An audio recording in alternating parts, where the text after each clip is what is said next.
Hola, hola, ¿cómo están? Yo, bien sorprendida. Les cuento que hace poco bajé TikTok. Me había resistido, me había mantenido firme por mucho tiempo, pero la bajé porque pues uno es débil y chismoso.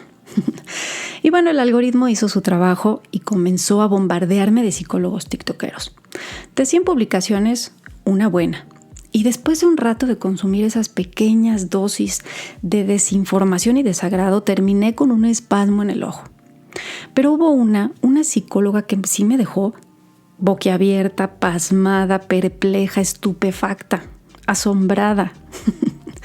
Una psicóloga neurodivergente que decía que el algoritmo la diagnosticó y que invitaba a las personas a que hicieran caso de la información que el algoritmo les da porque debe tener una razón. O sea, si les llega contenido abundante sobre neurodivergencia, es porque son neurodivergentes. Y ahí está tu diagnóstico. No, pues wow. Con razón hay personas que llegan directamente a solicitar un diagnóstico específico porque ya vienen con este prediagnóstico de redes que ya está haciendo la función de una evaluación preliminar. Y no es tan fácil. La evaluación preliminar se realiza al inicio del proceso, antes de un diagnóstico formal en caso de haberlo, porque no siempre hay. Hay un modelo, el de las 5P, para una evaluación psicológica. Este consta de el problema presente, los factores predisponentes, los factores precipitantes, los factores perpetuantes y los factores protectores. Ningún psicólogo puede dar un diagnóstico en la primera sesión, y menos en el caso de un trastorno del neurodesarrollo, que son los que vemos en pantalla. Discapacidad intelectual, trastorno específico del aprendizaje, por supuesto los de moda, TDA y TEA. Estos dos últimos son tan diversos, por eso son un espectro, y esto puede dificultar un diagnóstico correcto. Puede haber errores a la hora de emitir un diagnóstico. Y por muy psicóloga neurodivergente que seas, pésima etiqueta que pongas tu diagnóstico por delante no te hace experta en realizar el diagnóstico de personas dentro de estos espectros. Debes ser especialista en el área y de preferencia neuropsicólogo porque ellos sí saben aplicar pues claramente todos los cuestionarios, test, entrevistas específicas para estas necesidades. No es suficiente palomear criterios diagnósticos de manual psiquiátrico o con lo que te identifiques en redes sociales porque hay mucha desinformación. Así que cuidado con el autodiagnóstico porque tiene un efecto en tu psique. No solamente es el autodiagnóstico, sino también el sobrediagnóstico. Si tú vas con un psiquiatra, sí o sí vas a salir medicado, porque son muy pocos aquellos éticos que te dicen usted no necesita un fármaco, lo que necesita es ir a platicar con alguien o aprender a desarrollar estrategias nuevas o a modificar sus hábitos. En el caso de un psicólogo clínico, puede haber una sospecha, pero no es determinante y este debe derivarte en caso de que sea una sospecha importante. Así que hay que tomarlo con pinzas. La gente no está deseosa por ponerse una etiqueta en la frente. Está deseosa por saber si es normal o no lo que le sucede y si puede mejorar. Esa es la parte importante. Y hay mucho que hablar sobre este tema de los psicólogos tiktokeros que comprimen en cápsulas de desinformación cosas bastante absurdas. Vamos a volver loco al algoritmo, oigan. Acuérdense que el algoritmo de redes es como tu sesgo de confirmación. Si quieren, hablamos después de todos los sesgos. Así que comenten si quieren que platiquemos de eso o no. Pero vamos a empezar con este video. Recuerden que yo soy Isabel Estrada, su psicóloga de cabecera. Y en este video pues vamos a hablar de una emoción que pasamos por alto y que no reconocemos fácilmente. Por eso les compartía mi experiencia que me dejó con el ojo cuadrado. La sorpresa también es una emoción considerada básica en la psicología de las emociones. ¿Recuerdan cuáles son sus características? Que son breves, decaen por sí mismas, tienen un significado, un elemento cognitivo, es decir, una valoración, una respuesta fisiológica y una tendencia a la acción. Muy bien. La característica más importante de la sorpresa es que suele ser muy breve y sirve de transición hacia otra emoción más apropiada para la situación. La expresión facial es universal. Se abren los ojos, la boca. Por eso decimos me quedé con la boca abierta o con el ojo cuadrado. A nivel subjetivo, la sorpresa provoca la sensación de mente en blanco. Lo que jamás se logra con la meditación, sí se logra con esta emoción o con un shock emocional. El proceso cognitivo y fisiológico se relaciona con la curiosidad y proceso de aceptación del estímulo, prepara al organismo para su recepción y análisis. Su función es fundamentalmente limpiar los procesos cognitivos activados por las expectativas previas a la situación inesperada y predisponer al organismo para ajustarse a la nueva situación. Suena complicado, ¿verdad? Bueno, la sorpresa es una respuesta ante un estímulo inesperado o imprevisto. Su valencia puede ser positiva o negativa, según lo que ocurra después. Se produce cuando la persona valora alguna situación, evento o estímulo como novedoso, imprevisto o extraño. Así, la sorpresa surge ante acontecimientos inesperados o fuera de contexto. La activación fisiológica se manifiesta como lo que vemos en pantalla. Hay un aumento brusco de la actividad simpática, vasoconstricción periférica, que recordemos que es este estrechamiento de los vasos sanguíneos en la periferia del cuerpo, como la piel, y esto reduce el flujo de sangre. Hay vasodilatación cefálica o dilatación de los vasos sanguíneos de la cabeza que aumenta el flujo de sangre al cerebro y otras estructuras. Hay interrupción puntual de la respiración y depende de lo que ocurra, hay variantes en la frecuencia respiratoria. Aumento fásico del tono muscular, dilatación pupilar, incremento en la actividad cognitiva porque le entró demasiada información inesperada y rápida activación de las zonas de proyección sensorial dedicadas a la percepción de los desencadenantes emocionales. Todos nuestros órganos perceptivos se preparan para recibir un estímulo inesperado. Como decía, los ojos se abren al máximo y apenas pestañean, para no perdernos nada de lo que estamos viendo. Los oídos están atentos, la boca se abre y no puede articular palabra, y el cuerpo se paraliza. Todo lo que está sucediendo es para ayudarnos a procesar la información lo más fielmente posible. Recordemos que esa es la función de las emociones, sirven para optimizar el procesamiento de la información. La sorpresa equivale o es el equivalente neurológico del stand-by, de la pausa. Secuestra nuestra atención e intensifica las futuras emociones que serán ligadas al evento. Por grande o pequeña que sea la sorpresa, activa una secuencia. Ralentiza el proceso de percepción para observar con mayor detalle, activa la curiosidad, empieza a buscar explicaciones, cambia la perspectiva de las cosas y anima a compartir la experiencia con los demás. Como les decía en el cierre del video anterior, en relación a compartir experiencias nuevas y desafiantes, las relaciones más satisfactorias incluyen el factor sorpresa como elemento de un buen cóctel para el desarrollo del amor romántico o la atracción, porque provoca la pasión y el juego en un entorno de predictibilidad, que crea seguridad entre las parejas. La sorpresa ayuda a generar esas mariposillas en el estómago que energizan al cuerpo, que nos activan. La sorpresa con una valencia positiva o placentera es, por ejemplo, que te llame la persona que te gusta y te invite a salir. O que te llame tu jefe para darte un ascenso o para subirte el sueldo. Bien común, ¿verdad? Puede ser un embarazo también, que te inviten a un viaje, en fin, cosas que de pasar a la sorpresa nos van a llevar a experimentar placer, bienestar y un disfrute total. Pero no todo es placer. ¿Qué es lo contrario a la sorpresa con una valencia positiva o placentera? El shock emocional ante las malas noticias. Es una reacción muy cercana a la sorpresa intensa, pero con matices propios, porque se trata de una experiencia negativa de alto impacto. Pero antes de pasar a ella, quisiera agregar que no todo es o positivo o negativo de alto impacto, ya que también existen experiencias ambiguas que no podemos identificar de inmediato porque recuerden que también dependemos del contexto. Por ejemplo, un comentario o una actitud inesperada de alguna persona cercana, puede ser un amigo, un compañero de trabajo, del mismo jefe, de la pareja, de un familiar. Es una valencia negativa que eventualmente desemboca en enojo y después se convierte en frustración, porque nos molesta no haber respondido como creemos que debimos haberlo hecho. Ahí es cuando nos falla la identificación de esta emoción y por ende está desregulada.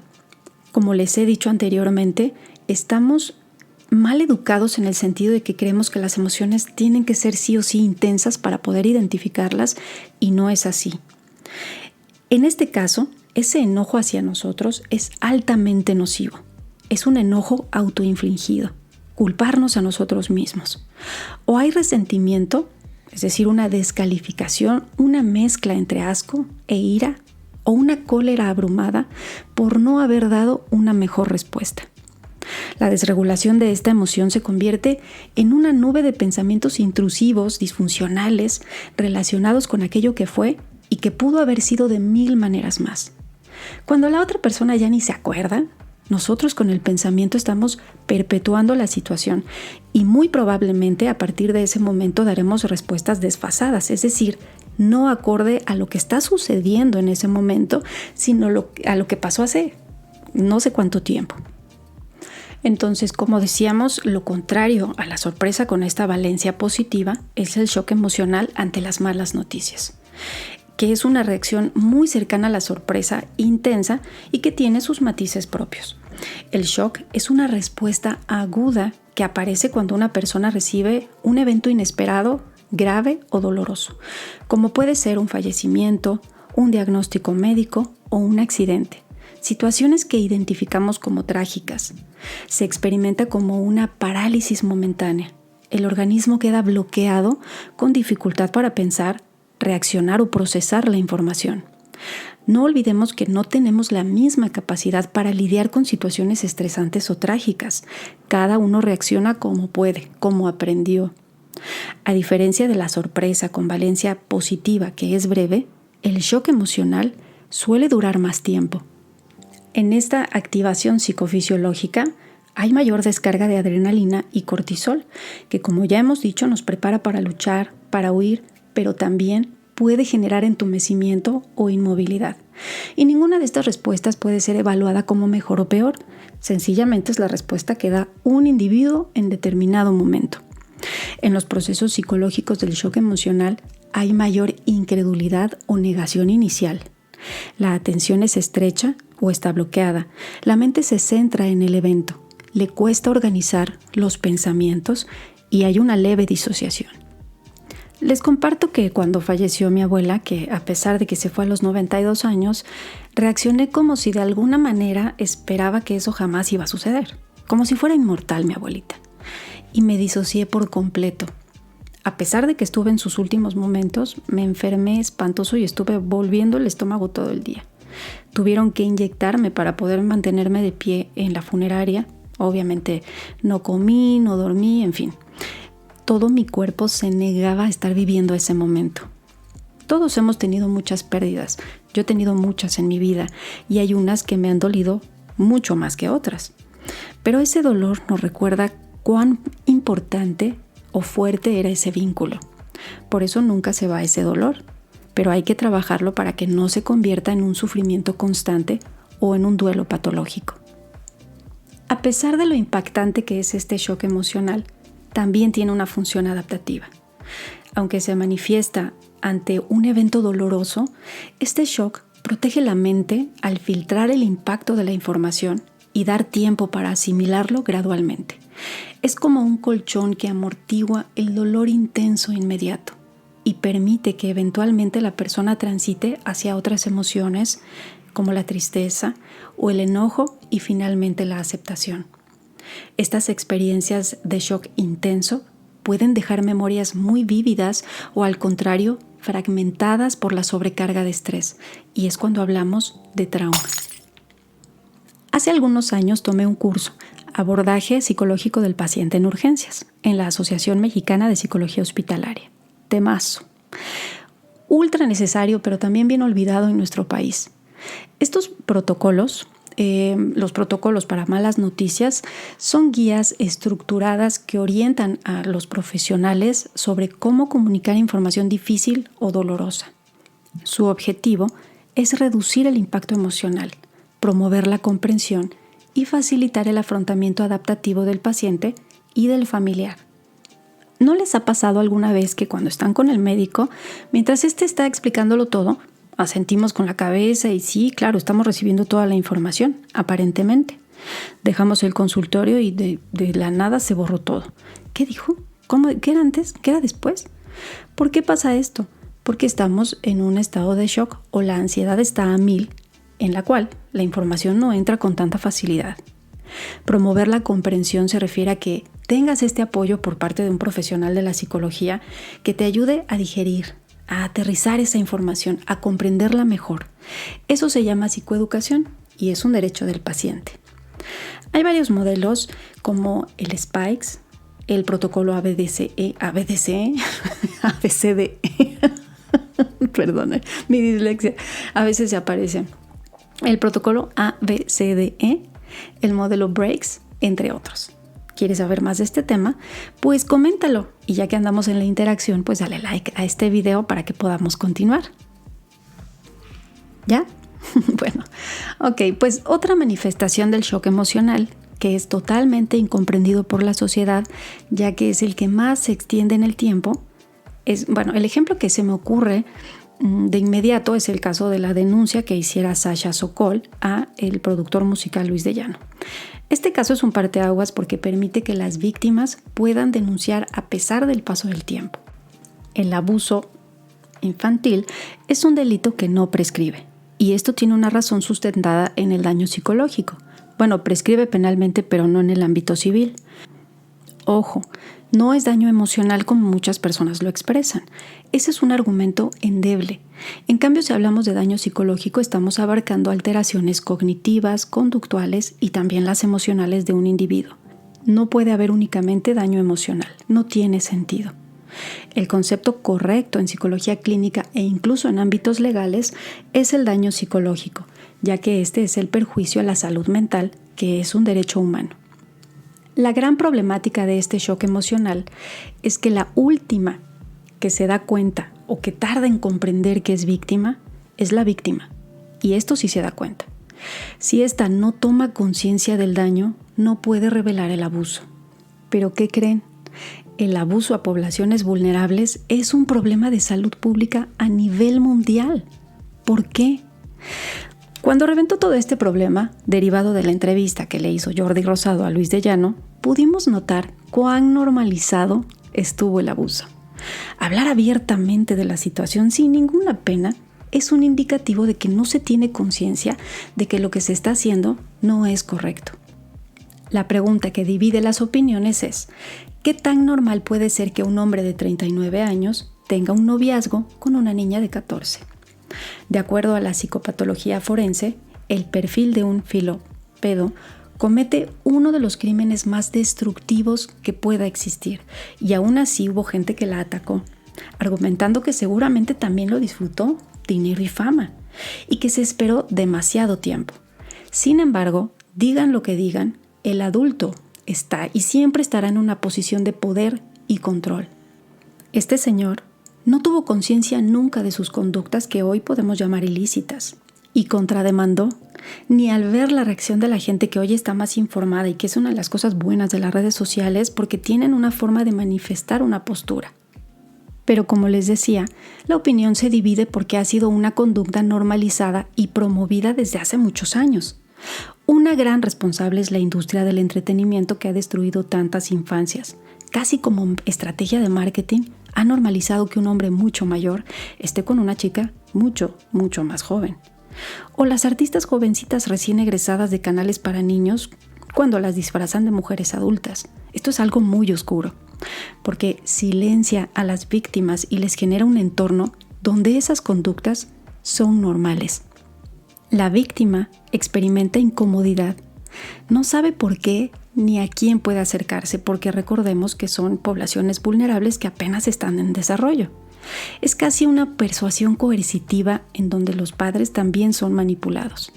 Estos primero deben ser seducidos, después destruidos y después utilizados como marionetas. Tiene características de secta.